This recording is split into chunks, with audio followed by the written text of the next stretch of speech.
I'm Michael Strahan. As you probably know, I'm a big supporter of safety initiatives for young athletes. That's why I'm bringing you this message about Athletic Tips, a not-for-profit national organization.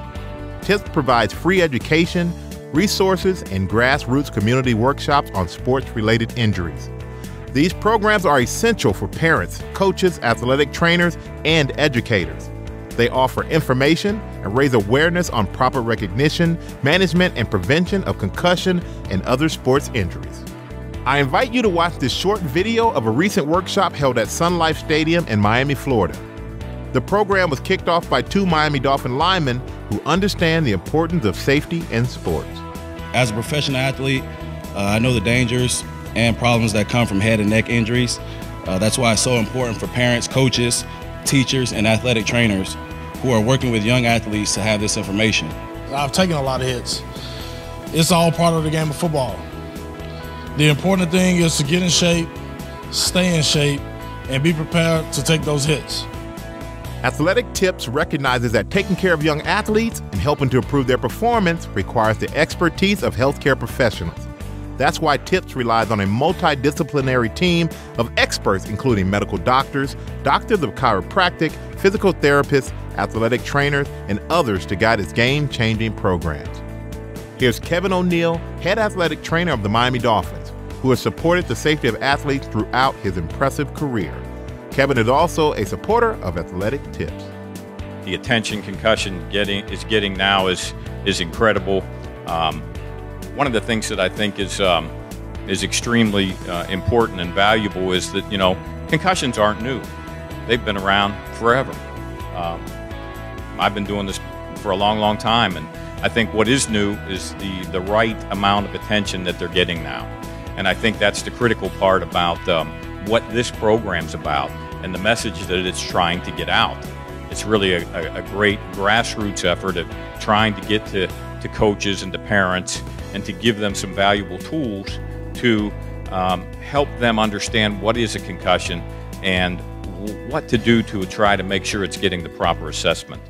Athletes of every age, males and females, need to be proactive about safety, whatever sport they play. Let's listen to what the experts have to say about concussion recognition and avoidance. That's some pretty complex stuff, right? So let's break it down for you and me. What does it mean to the person who's out there on the field? What does it mean to the parent, the teacher, the coach? So it's a type of mild traumatic brain injury.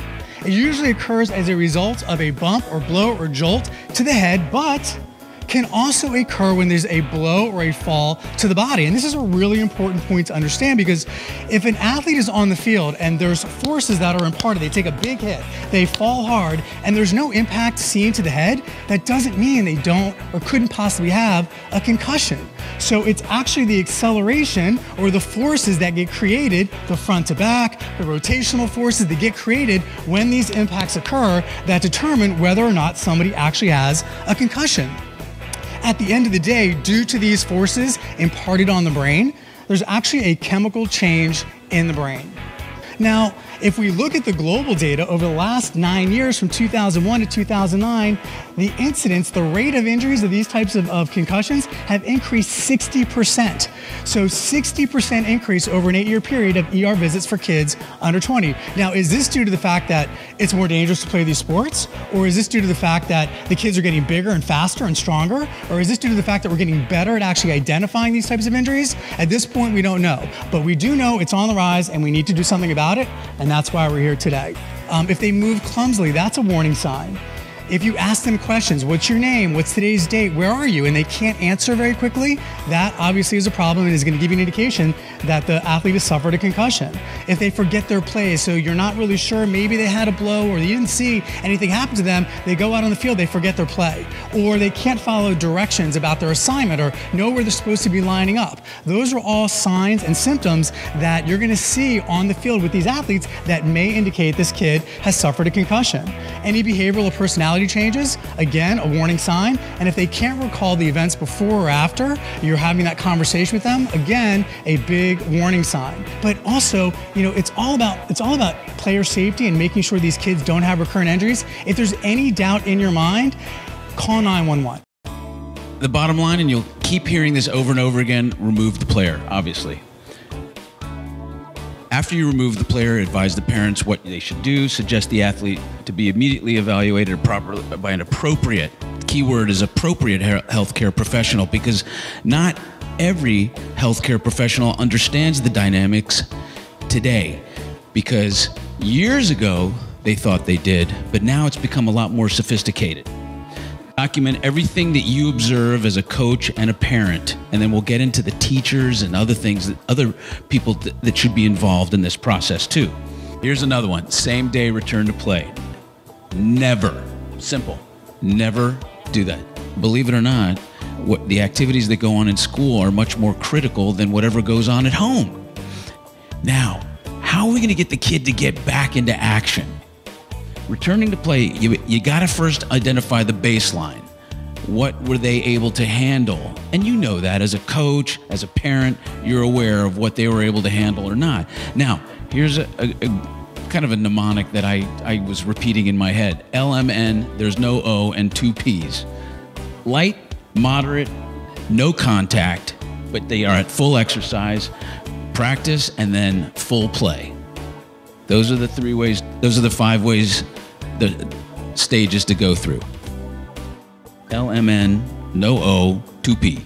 We want to give you some things that you can walk away with as coaches, as parents. What can you start doing now to help the children that you come in contact with?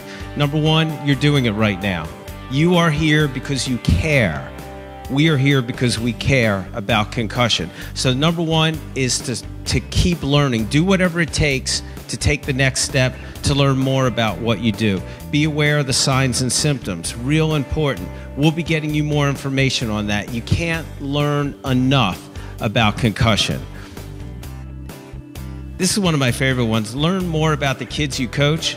If you're a coach and you're looking at a child that may have been concussed, I know you have kids on your team that you'll ask them, why did you line up, or why did you do that during that play? And they don't know, because that's just the nature of who they are.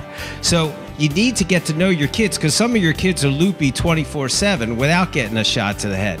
So learn the kids that you coach so that you can better understand if, in fact, that person gets a concussion. Keep them hydrated. Real important, especially here in South Florida or wherever you are, whether you're inside or outside. The more hydrated your kids are, the more fluid, the more protection you're going to be able to provide that kid against concussion. And one of the things Dr. Barron talked about is, if you do get a concussion, how important being hydrated is. And find experienced healthcare providers in your area that are used to dealing with concussion. And baseline testing is another very interesting topic. There are a couple ways to go with baseline testing. There are certain computerized tests that you can get involved with, but there are certain balance and coordination tests that if you have a baseline of what they were before and then they get concussed, you can compare. Simple, easy, takes minutes to be done. You as parents, you as coaches have to watch the games and have to watch the practices when you can. So if something does happen, you know the mechanism of the injury. A coach is not going to be able to see every single one of those kids on a soccer field. So you as parents have to help, and the way that you help is by learning. And a great place to start is the CDC. If you haven't gone through their program, it's a great foundation to start to learn about concussion. And when in doubt, you just got to hold them out. The attendees really paid attention and were very appreciative of the information. It was very informative. I found out information as a parent of things I could do to help him to hopefully avoid future concussions. I've been coaching high school, Little League for over 20 years, and in the short time I was here, the last 45 minutes, I received more valuable information than I have in those 20 years. It was very informative as a coach. This is concussions have become more and more prevalent in how we treat them. And I have a son playing now who's 13, so this was a great program, and highly recommend you guys checking it out. And I learned a lot today. I'm also a healthcare provider, so I wanted to understand it at that end, and I found it very informative, and there's things I could take home and teach my family, teach my kids, and teach also my patients and co-workers. I thought it was very helpful, very insightful, and I've got some good information of where to go to get some more information and to care for our kids and pass that on to the men's program. Athletic trainer Kevin O'Neill summed it up the best. Let's listen. We're learning so much, and things have changed so much over time. I'm very, very fortunate at the level that I work. We do neuropsychological testing on all of our players. We have a neuropsychological baseline test, so if a player has another concussion, we have something to go back to. And we're very, very diligent about making sure they get back to baseline before we would even consider them to return to play. In addition, the NFL's added a whole nother layer of that, because now, once we feel they're cleared to play, we send them to an independent neurologist, which also ensures or warrants their health to be able to return to play. And that's a great step.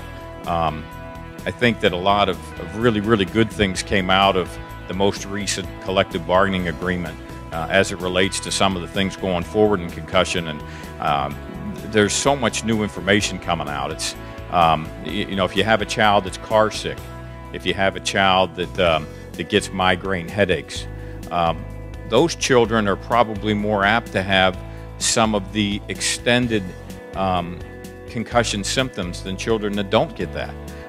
The same thing with my players. It applies across the board. Those are things that we didn't know a while ago. And so being able to understand that a little bit better, I think helps us to make better judgments in terms of how we manage players. But I think there's still a whole lot we don't know. Thank you for watching. If you would like to schedule a free workshop in your community, contact Athletic Tips today at www.tipsforsports.org.